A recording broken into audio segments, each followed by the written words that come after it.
Hello बच्चों, कल हमने सर्वनाम की परिभाषा तथा सर्वनाम के भेदों के बारे में जाना। तो सर्वनाम के 6 भेद होते हैं। कौन कौन से? पुरुषवाचक सर्वनाम, निश्चयवाचक सर्वनाम, अनिश्चयवाचक सर्वनाम, संबंधवाचक सर्वनाम, प्रश्नवाचक सर्वनाम तथा निजवाचक सर्वनाम। कल हमने पुरुषवाचक सर्वनाम, निश्चयवाचक सर्वनाम तथा अनिश्चयवाचक सर्वनाम की परिभाषाएं और उनके उदाहरण पढ़े। तो आज हम सर्वनाम का चौथा उदाहरण पढ़ेंगे, वो है संबंधवाचक सर्वनाम। तो संबंधवाचक सर्वनाम किसे कहते हैं? जो सर्वनाम शब्द वाक्य में आए दूसरे संज्ञा या सर्वनाम शब्द से संबंध बताते हैं। संबंध कैसे? देखिए, जो मेहनत करेगा वो फल पाएगा, जिसने गलती की है उसे सजा मिलेगी, जैसा बोओगे वैसा काटोगे, जो झूठ बोलता है वह कभी आगे नहीं बढ़ सकता। तो इस वाक्य में देखिए कि जो और वो ये दोनों एक दूसरे वाक्य से संबंध बना रहे हैं। जिसने गलती की है उसे सजा मिलेगी।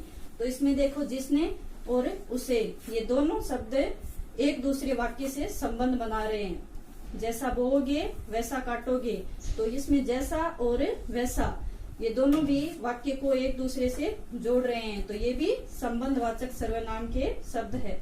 जो झूठ बोलता है वह कभी आगे नहीं बढ़ सकता, तो इसमें जो शब्द है वो इस वाक्य को जोड़ रहा है। तो इसलिए ये सारे शब्द संबंधवाचक सर्वनाम के अंतर्गत आते हैं। और एक मुख्य बात ये है कि जितने भी मिश्र वाक्य के भेद होते हैं, मिश्र वाक्य के जितने भी उदाहरण होते हैं, वो सारे संबंधवाचक सर्वनाम के अंतर्गत आते हैं।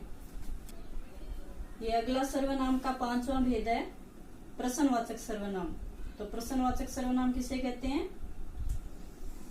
किसी व्यक्ति, वस्तु, घटना आदि के संबंध में प्रश्न करने के लिए प्रयोग किए जाने वाले सर्वनाम शब्द प्रश्नवाचक सर्वनाम कहलाते हैं। जैसे, यह पौधा किसने लगाया, कौन आया था, वह क्या लाया है, डिब्बे में क्या रखा है। तो इनमें देखिए, इन सारे वाक्यों में प्रश्नवाचक चिन्ह लग रहा है। ये सारे प्रश्नवाचक चिन्ह लगे हैं और प्रश्नवाचक शब्द भी हमने लिखे हैं। तो ये सर्वनाम प्रश्नवाचक सर्वनाम कहलाता है। जितने भी प्रश्नवाचक चिन्ह लगे हुए जो वाक्य होते हैं वो प्रश्नवाचक सर्वनाम के अंतर्गत आते हैं तथा ये प्रश्न का बोध कराते हैं।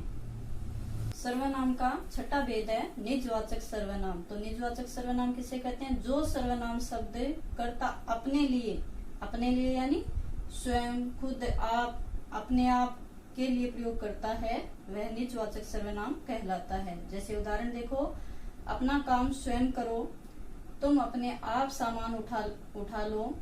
या इसमें स्वयं, अपने आप, मैं स्कूल बैग अपने आप तैयार करता हूँ या करती हूँ, कल मैं स्वयं बैंक जाऊंगी। ये स्वयं, अपने आप, ये सारे शब्द निजवाचक सर्वनाम के अंतर्गत आते हैं। निजवाचक सर्वनाम में इसमें निज का अर्थ होता है अपना, स्वयं।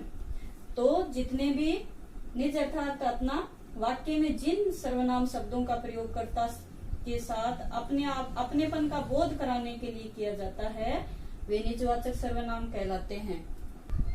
अब सर्वनाम चैप्टर हमारा पूरा हो चुका है, तो अब इसको अच्छे से समझने के लिए एक बार हम इसको दोहरा लेते हैं। तो सबसे पहले देखो, सर्वनाम की परिभाषा, जिन शब्दों का संज्ञा के स्थान पर प्रयोग हो वे सर्वनाम कहलाते हैं।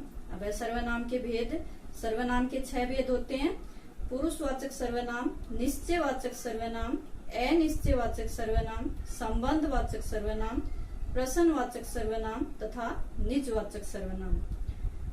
तो पुरुषवाचक सर्वनाम देखो, जो सर्वनाम शब्द वक्ता यानी बोलने या कहने वाला, श्रोता यानी सुनने वाला या अन्य जिसके विषय में कहा जाए उसका बोध कराते हैं, उन्हें पुरुषवाचक सर्वनाम कहते हैं। पुरुषवाचक सर्वनाम के भी 3 भेद होते हैं। प्रथम है उत्तम पुरुष। जिन सर्वनाम शब्दों का प्रयोग वक्ता या लेखक अपने लिए करता है उन्हें उत्तम पुरुषवाचक सर्वनाम कहते हैं। सेकंड है मध्यम पुरुष। तो जिन सर्वनाम शब्दों का प्रयोग वक्ता श्रोता के लिए यानी बोलने वाला सुनने वाले के लिए करता है उन्हें मध्यम पुरुषवाचक सर्वनाम कहते हैं। पुरुषवाचक सर्वनाम का तीसरा भेद है अन्य पुरुषवाचक सर्वनाम।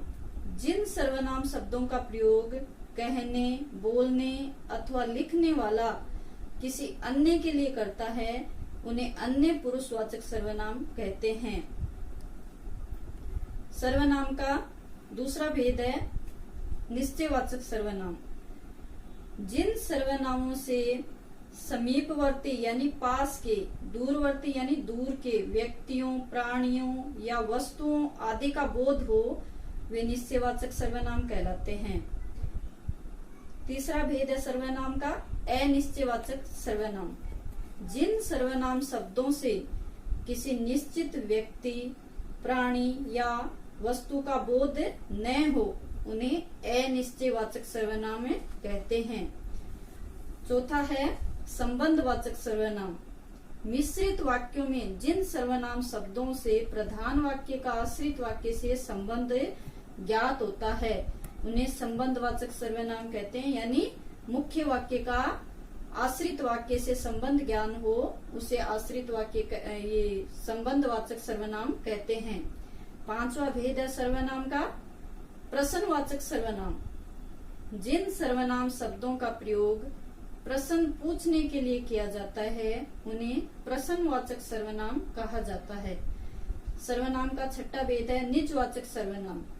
जो सर्वनाम शब्द कर्ता अपने लिए, स्वयं, खुद, आप, अपने आप ये जो शब्द प्रयोग करता है वे निजवाचक सर्वनाम कहलाते हैं। तो आज हमारा सर्वनाम चैप्टर पूरा हो गया है। तो मैं आशा करती हूँ कि सभी को अच्छे से समझ में आया होगा। अगर मेरा वीडियो अच्छा लगा हो तो मेरे चैनल को सब्सक्राइब जरूर कीजिए। धन्यवाद।